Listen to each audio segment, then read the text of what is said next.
Assalamu alaikum. My name is Mara Mungul, and today I'm gonna present about the style of irony and how we could translate it. First of all, we have to know what is the definition of irony, what irony means. Um, Irony is one of the most difficult types to translate because it is hard sometimes to analyze and understand what the writer means by saying something that is ironic. But what is known and obvious is that irony simply means saying something and means the quite opposite of it in a funny way. And according to Webster's Word Dictionary, third college edition, it is a method of humorous or subtly sarcastic expression in which the intended meaning of the words is the direct opposite of their sense. A simple example of irony is when my friend did a dumb mistake and I told her how clever you are. I actually meant how stupid you are, but I just wanted to say it in a kind way. There is a differentiation that is made between three major kinds of irony. The first one is the dramatic irony, التهكم الدرامي. The second one is the Socratic irony, التهكم السقراطي. The third one is the irony of fate, سخرية القدر.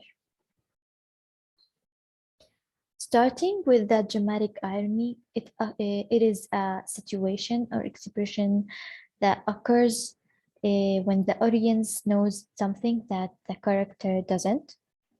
For example, in 1984 novel, when Winston saw O'Brien for the first time, and he thought that he's like him and he can trust him.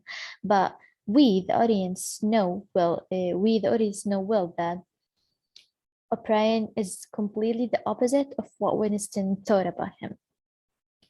Another example about the dramatic irony is when you are watching a scary movie and the girl is running away from the killer, and then she hides in a closet where actually the killer is, and the girl doesn't know that the killer is there, but we, the audience, the ones who are watching the movie, know that.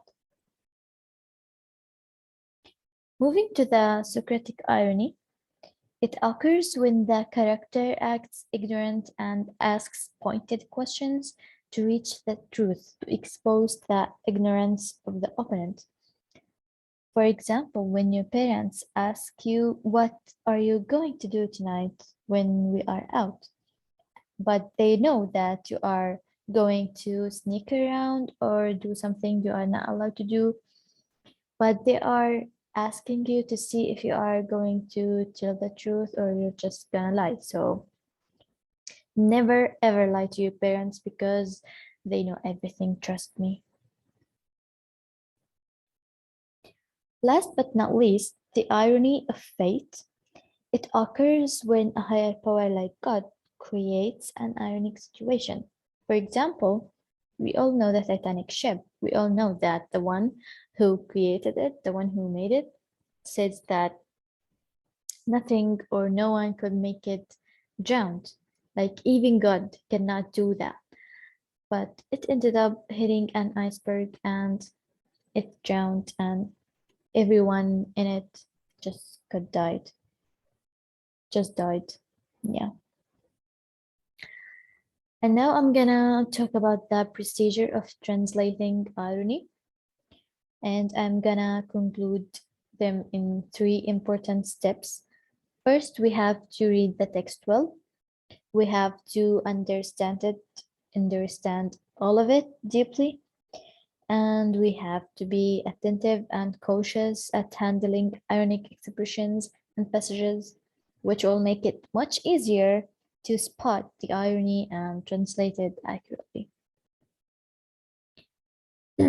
Sorry, we have many types of irony, and we are gonna start with the contrastive irony, which means that when I say to different or opposite or contrastive things, two or more in the same sentence. For example, you are wonderful, disgustingly wonderful. We can translate this into أنت رائع رائع لدرجة القرف. We notice that the contrastive irony is in disgustingly and wonderful. Like, how could you be disgusting and wonderful at the same time? It doesn't make sense. So this is the contrastive irony, because disgusting and wonderful is two different things, two opposite things, and we translate it literally. We have great, I have lost everything. عظيم, لقد خسرت كل شيء. So how losing everything could be great? This is the contrastive irony. We also have reactionary irony. It occurs when someone reacts to a specific event or words or statements from another one in an unexpectedly or contradictory way. So we have here the addresser and the addressee. The addresser says to the addressee, you are stupid, أنت غبي. And the addressee responds by saying, oh, thank you. So this response from the addressee is unexpected, because you expect him to say like, you are the one who stupid, or enough, or something like that. You expect him to get mad, but not thank him. So this is actually ironic, and it shows that the addressee doesn't care. Another example is from Look Back in Anger, when Jimmy was talking to Cliff and he said to him, you are too ignorant, but Cliff unexpectedly replied, yes, now shut up.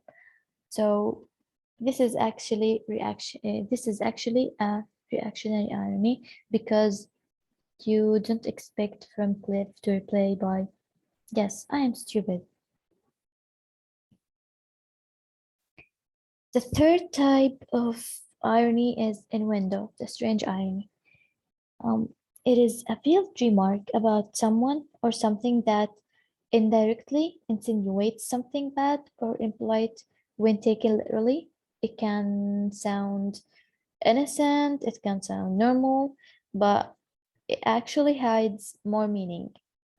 For example, my mother-in-law keeps her quiet for 15 minutes a day. تسكت حماتي 15 دقائق في اليوم. So the writer here means that his mother-in-law is talkative. She doesn't shut up. So but we can't say that she is talkative. We can't translate this sentence to ثرثارة, because this will seem impolite. So he just being ironic without being impolite. Another example in Arabic is when you have that friend, يعني صاحبك مثلا سقط بتست السواقة 4 مرات ونجح بالخامسة، فأنت بتقول له أنت هلأ معك بكالوريوس السواقة. But this is like something irony, because you don't want to hurt his feelings. The last type we have today is the closed system irony. It is when someone criticizes himself or herself harshly to the extent or level that she or he likes who dislikes her or him. For example, from Jill by Nash, 1985, Personal Closed System. He respects Jack because he does not respect him. إنه يحترم جاك لأنه لا يحترمه. He despises Tom because he does not despise him. إنه يحتقر توم لأنه لا يحتقره. So we notice here that we translated them literally, so we could keep the irony, we could keep the meaning, and I don't think that there's another way to translate them. This type of irony is unfavorable, and I think, or perhaps only the complex people may apply this, and I personally don't like it. To conclude, we have to know that there are important steps to translate the irony. First, we have to locate the irony, we have to spot the irony after reading the text, the whole text deeply, and after understanding it, we have to understand its cultural, social, political, and religious implications. We have to be aware of the semantic and stylistic interrelationship among words because the meaning could be hidden there. We have to consider the punctuation, especially the exclamation marks, because punctuation could actually have a complete meaning. We have to translate the meaning literally so you can keep the irony. Um, or we can find an equivalence if available in the target language. So this is all about today, and I'm sorry I don't have enough time to dig more in this perfect and amazing topic. So thank you for listening. I hope you understand and enjoyed. Thank you very much.